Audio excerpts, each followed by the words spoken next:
So g'day guys, Mike here, and I had the absolute pleasure of chatting to Australia's Eurovision artist for 2022 after a highly successful second rehearsal this morning.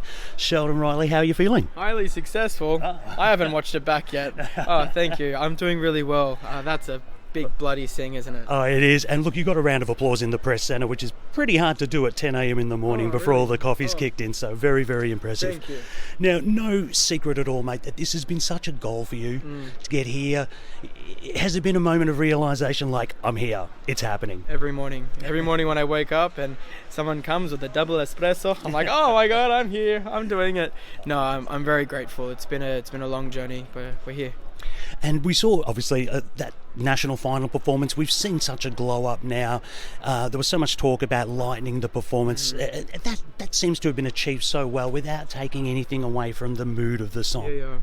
That was I wanted it to be white in the first place, but everyone was like, it needs to be dark. I remember Paul Clark was like, it needs to be dark, the song's dark. I'm like, yeah, you're right. So we did that, and plus I wear black all the time, so it made more sense, but I don't know, there's just something about the way the light hits it now, and it feels almost Lion King-esque when I get up to the top. It feels right. Yeah, well, I must ask about the costume. It is superb. Like, it just pops through the camera so well. You've mentioned it weighs 40 kilos. Getting it here would have been an issue because I think 32 is the max anyone kind of takes. It sure is, and every airline didn't want to take it.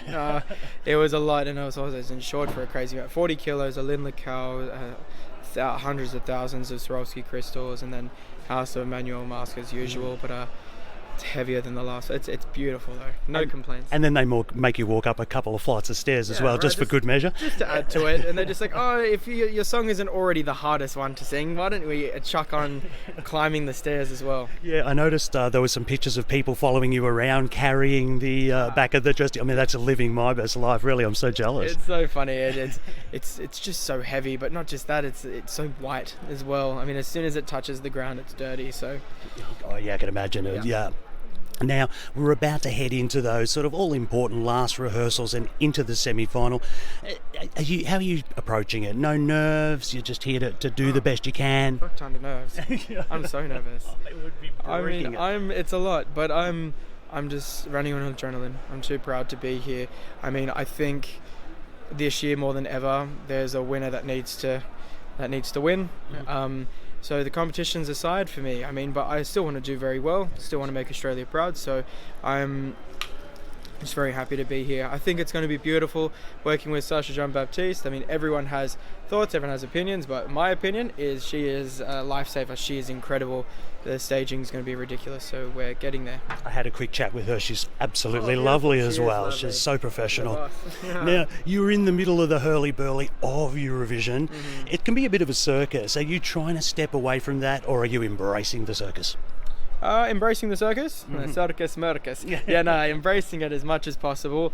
But also, I'm getting tested for COVID every bloody hour. So, I'm also trying to stay clear from everything as well. But, there's a cute group chat of all the Eurovision people in it. Everyone's like, let's go for drinks. I was like, oh, I would love to, but I really think it's a bad idea. Yeah, no, fair enough. I guess caution at this stage is the best thing. Now, you've got so much support out there in Australia and around the world. Sort of message to all those Aussie fans who are rooting there for you? Get up at 5 a.m. and watch. Far out. It's so good. SBS. It's gonna be good this year. The show is huge. Forget about the sun for a second. It's gonna, right? I think we're all sick of the sun. Let's just let the sun pass. The show is gonna be incredible. Everyone is just, it's not a gimmicky show this year. It's some high level. I think after Måneskin last year, Italy and Duncan Lawrence, their countries have sent their best. So it's gonna be a good one. Terrific. And I guess my final question here for you, you said you haven't seen your rehearsal yet. Do you get to spend time in the viewing room and start picking over things, or do you try and leave that more to the creative team and just take that direction when it comes? I did the first time. I watched it. It was amazing, an incredible experience. I really trust Sacha. There's no one else other than her in the creative team. It's just her. I think that's important to mention. She is doing this. I'm just like, I'm going to step out because this is crazy. She's like talking at a million miles an hour.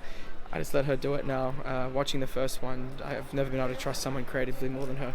Fantastic. That's so good to hear. Well, I have taken up a lot of your time. Thank you so much. You've got so many interviews to do. So excited to have finally met you. Yeah, likewise. I've listened to your podcast for years now. Oh, God. No, it's exciting. No, thank you so much. As I say, everyone in Australia is really behind you, and all the very best. Thank you so much. Take care. Thanks, guys.